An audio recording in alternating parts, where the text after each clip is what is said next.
Welcome. Today's article is titled Prada buys Versace. This story is not just about money or fashion. It is about what happens when two iconic identities are placed under one roof. Let's start by watching a short video on today's topic and thinking about the issue. By Gianni Versace in Milan, the brand has been renowned for its bold, glamorous aesthetic. It will join the group's two main labels, its namesake Prada and the smaller but fast-growing Miu Miu. It marks a sharp strategic shift in the Italian fashion house. In March, a few weeks before the deal with Prada was announced, Donatella Versace stepped down as creative chief after almost 3 decades in the role. Dario Vitali, who was formerly design director at Miu Miu, took over the job. Wasn't that interesting? Now let's start with a similar case. The luxury industry has seen several major brand acquisitions.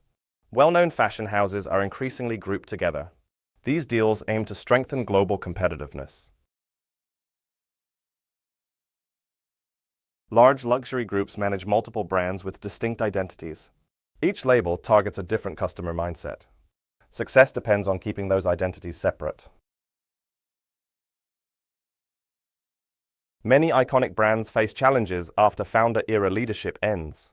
Transitions can refresh a brand or weaken it. Ownership changes often accelerate these moments. When brands merge, creative overlap becomes a concern. Too much coordination can blur distinctions. Balancing synergy and independence is critical. Prada waited years before making this move. Acquisitions succeed or fail based on timing as much as price.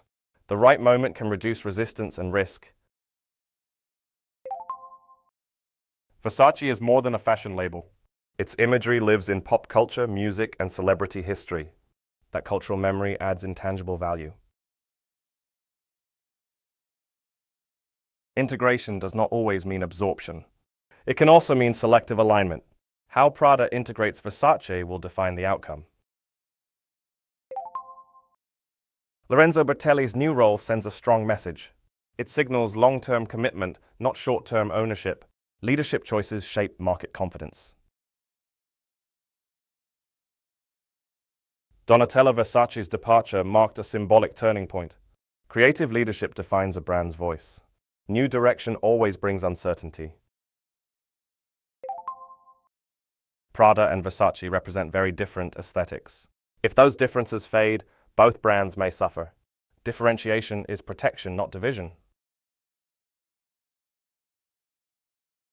This acquisition will be tested across global markets. Consumers in Asia, Europe, and the US will respond differently. Success depends on cultural sensitivity.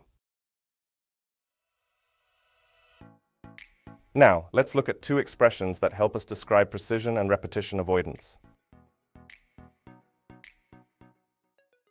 Let's look at two key expressions. Number 1 is just over. This phrase is used when sounding precise but flexible. Let's take a look at the examples.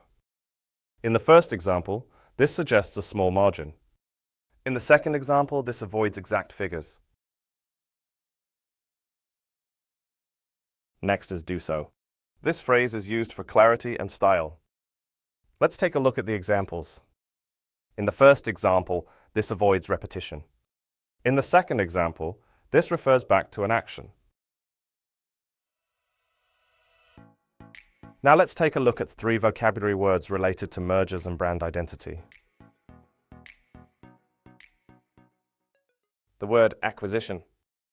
This word is used in business and finance contexts. In the example, this highlights impact. Integration. This word is used when discussing post-merger processes. In the example, this shows complexity. Differentiation. This word is used in marketing and branding discussions. In the example, this emphasizes strategy. Great work today. Today's article shows that growth often comes with risk. In luxury, identity matters as much as scale. As you read the full article, consider this question. Can iconic brands grow together without losing themselves? See you in the next lesson.